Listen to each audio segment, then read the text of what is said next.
नमस्कार दोस्तों, हमारे न्यूज चैनल में स्वागत है। तो जानेंगे छत्तीसगढ़ प्रदेश की आज की सभी महत्वपूर्ण ताज़ा खबरों, ताज़ा अपडेट के बारे में। तो वीडियो में लास्ट तक बने रहिएगा दोस्तों, ताकि कोई भी ताज़ा खबर छूटने न पाए। और साथ ही साथ वीडियो को लाइक, शेयर और चैनल को सब्सक्राइब कर लेना दोस्तों, ताकि आपको छत्तीसगढ़ से जुड़े ताज़ा अपडेट डेली मिलते रहे। तो चलिए बिना टाइम वेस्ट किए जानते हैं आज की ताज़ा खबरों को फटाफट। तो पहली बड़ी खबर निकलकर सामने आ रही है। रायपुर के टैगोर नगर में सेक्स रैकेट का बड़ा खुलासा, 7 युवतियां सहित 2 दलाल पुरुष गिरफ्तार। राजधानी के कोतवाली थाना क्षेत्र अंतर्गत पुलिस ने बड़े सेक्स रैकेट का खुलासा किया, जिसमें 7 युवतियां सहित 2 पुरुष दलाल गिरफ्तार हुए। मामले में जानकारी देते हुए कोतवाली थाना प्रभारी मोहसिन खान ने बताया कि टैगोर नगर इलाके में सेक्स रैकेट के लिए पुलिस दबिश देने पहुंची, जिस दौरान एक युवती ने बिल्डिंग के दूसरे माले से कूद गई, जिसे गंभीर हालात में मेकाहारा में भर्ती कराया गया है। पुलिस ने महावीर प्लाजा में चल रहे सेक्स रैकेट का खुलासा किया है, जिसमें 7 लड़कियां और 2 पुरुष दलाल गिरफ्तार हुए हैं। साथ ही अगला ब्रेकिंग न्यूज है, रायपुर में खत्म हो गई कोरोना वैक्सीन, आज से हो जाएगा बंद। राजधानी रायपुर में कोरोना वैक्सीन खत्म हो गया है, जिस कारण आज मंगलवार से टीकाकरण बंद रहेगा। सोमवार को 25 सेक्टरों में सिर्फ 300 टीका लगाया गया, जबकि 1 से 1.5 लाख वैक्सीन लगाने की क्षमता रायपुर में है। शाम तक भी टीका पहुंचने की जानकारी नहीं है। ऐसे में अब आम जनता को टीके के अभाव में परेशानियों का सामना करना पड़ेगा। टीकाकरण प्रभारी डॉक्टर आशीष ने मीडिया को बताया कि सोमवार को 25 टीकाकरण केंद्रों में वैक्सीन लगाया गया है। पिछले एक हफ्ते से औसतन 7-8 हजार टीके लगाए गए हैं। क्षमता हमारी 1-1.5 लाख लगाने की है, लेकिन टीके के अभाव में वैक्सीनेशन बंद हो जाएगा। अब तक की स्थिति में वैक्सीन खत्म हो गया है। उन्होंने कहा कि अगर 100-150 वैक्सीन बचता है तो मेडिकल कॉलेज सेंटर में भेज दिया जाएगा, अन्यथा आज फिर टीकाकरण बंद रहेगा। अब तक रायपुर जिले में 10 लाख वैक्सीन लग गया है, जिसमें 8 लाख वैक्सीन प्रथम डोज और 2 लाख वैक्सीन दूसरे डोज का लगाया गया है। अगली बड़ी खबर है, मौत के 52 दिनों बाद फिर से निकाली गई महिला की लाश। देखिए पूरी खबर। बालोद जिले के सुरेगांव नामक गांव में एक महिला की मौत के 52 दिनों बाद उसकी लाश को फिर से जमीन से खोदकर निकाला गया और दोबारा पोस्टमार्टम की मांग करते हुए परिजनों द्वारा हत्या की आशंका जताई गई और दोबारा पोस्टमार्टम करने की मांग की गई है। दरअसल घटना बालोद जिले के सुरेगांव थाना क्षेत्र के ग्राम मुड़खुशरा का है, जहां 28 वर्षीय गामीनता साहू के मृत शरीर को 52 दिनों के बाद जमीन से खोदकर निकाला गया। मृतिका के परिजनों ने आशंका जाहिर की थी कि मृतिका को ससुराल वालों ने ही मारा है, उसकी हत्या की गई है। इसी वजह से 20 मई को जब मौत हुई और 21 मई को परिजनों को शव को दिया गया, तो शव को परिजनों ने दफनाया और लगातार प्रशासन से मांग करते रहे कि मृतिका का दोबारा पोस्टमार्टम हो। जहां इस पर बालोद डीएसपी दिनेश सिन्हा एवं डंडीलोहारा तहसीलदार की मौजूदगी में नस की लाश को निकाला गया है।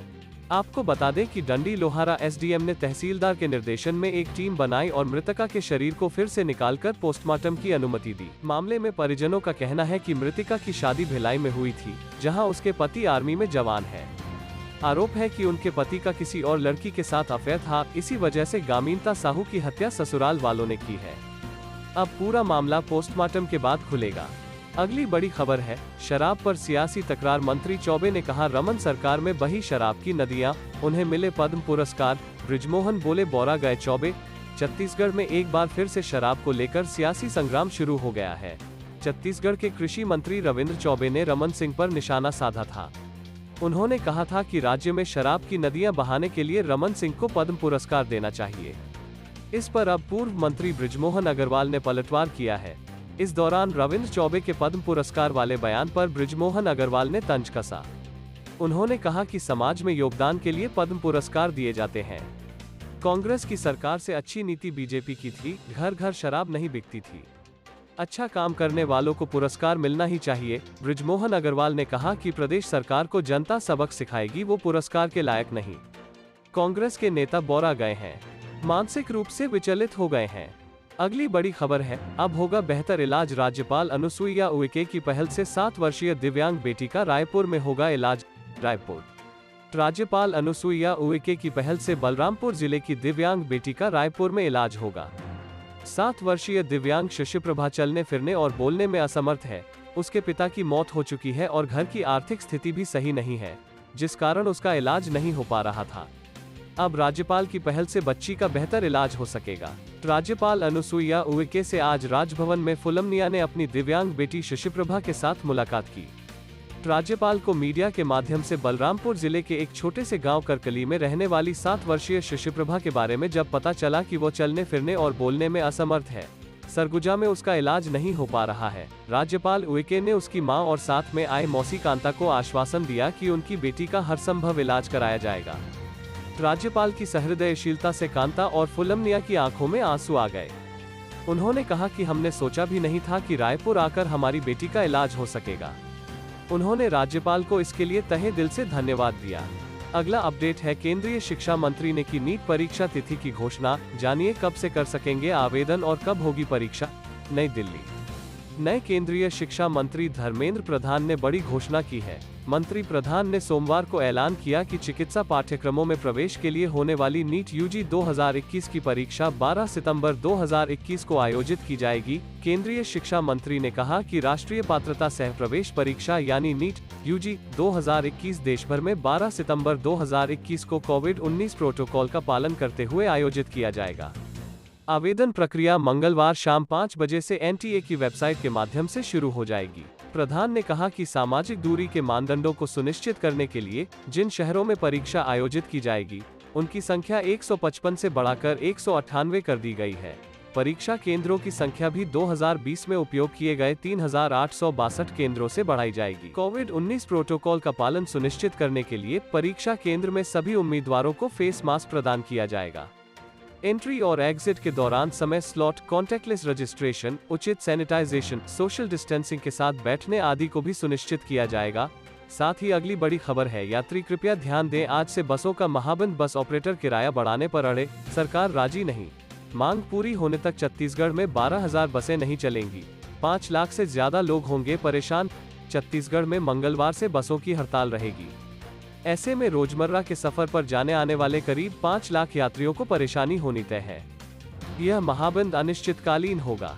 जब तक बस संचालकों की मांग मानी नहीं जाती तब तक राज्य में बसें नहीं चलेंगी। इस मुद्दे पर छत्तीसगढ़ यातायात महासंघ के प्रदेश अध्यक्ष अनवर अली बताया, कई दिनों से संघ किराया बढ़ाने के लिए मांग कर रहा था। 2 सप्ताह से महासंघ के पदाधिकारी इस मुद्दे पर प्रशासन और सरकार के मंत्रियों से मुलाकात कर रहे थे, लेकिन सरकार राजी नहीं है। इसलिए मंगलवार से बसों का संचालन बंद करने का ऐलान किया है। 13 जुलाई को बस सेवा बंद करने के बाद 14 जुलाई को जल समाधि की तैयारी है। छत्तीसगढ़ यातायात महासंघ के प्रदेश अध्यक्ष ने बताया कि हम सभी संचालकों का परिवार आर्थिक परेशानी से जूझ रहे हैं। चूंकि हमारी मांगों पर सरकार ध्यान नहीं दे रही है, इसलिए में हम परिवार के साथ खारून नदी में समाधि ले लेंगे। 14 जुलाई को 3 बजे हम नदी के तट पर पहुंचेंगे। अगर कोई अनहोनी होती है तो जिम्मेदार सरकार होगी। 2018 में 60 रुपए प्रति लीटर में बिकने वाला डीजल अब 2021 में लगभग 97 रुपए प्रति लीटर की दर पर बिक रहा है। छत्तीसगढ़ में यात्री किराया नहीं बढ़ने की वजह से बस संचालकों को नुकसान हो रहा है। बीते 2 सालों में लॉकडाउन और कोरोना के असर की वजह से आर्थिक परेशानी बढ़ी है। पड़ोसी राज्य जैसे मध्य प्रदेश में सरकार ने यात्री किराया बढ़ाने पर मंजूरी दी, जिससे वहां के बस ऑपरेटरों को थोड़ी ही सही राहत मिली है। इसी बीच अगली बड़ी खबर है, राजधानी में बड़े मामले, बिलासपुर व बस्तर में सर्वाधिक संक्रमित। राज्य में बस्तर और बिलासपुर संभाग में इस समय सर्वाधिक कोरोना सक्रिय मरीज हैं। वहीं जिलों की बात करें तो सक्रिय मरीजों के मामले में बीजापुर और सुकमा सबसे आगे हैं। इधर राजधानी में भी पिछले 1 सप्ताह में कोरोना के बढ़ते मामले को लेकर स्वास्थ्य अधिकारियों ने चिंता जाहिर की है। चिकित्सा विशेषज्ञों के मुताबिक राज्य में कोरोना संक्रमण की संख्या भले ही कम नजर आ रही है, लेकिन जिस तरह लोगों में लापरवाही सामने आ रही है, यह संख्या धीरे धीरे बढ़ते नजर आ रही है। महामारी की दूसरी लहर ने जबरदस्त तबाही मचाई थी। हालत यह हो गई थी कि मरीजों को भर्ती करने के लिए अस्पताल में और मृतकों के अंतिम संस्कार के लिए शमशान घाट तक में कहीं जगह नहीं मिल रही थी। करीब 2 महीने के सख्त लॉकडाउन के बाद हालात पर काबू पाया जा सका था। ऐसे में स्वास्थ्य विभाग ने लोगों से अपील की है कि वे मास्क, सैनिटाइजेशन, शारीरिक दूरी समेत बचाव के नियमों का पालन करें। तो वीडियो को अंत तक देखने के लिए बहुत बहुत धन्यवाद दोस्तों। ऐसे ही ताज़ा खबरों को रोजाना देखने के लिए वीडियो को लाइक और चैनल को सब्सक्राइब जरूर करें।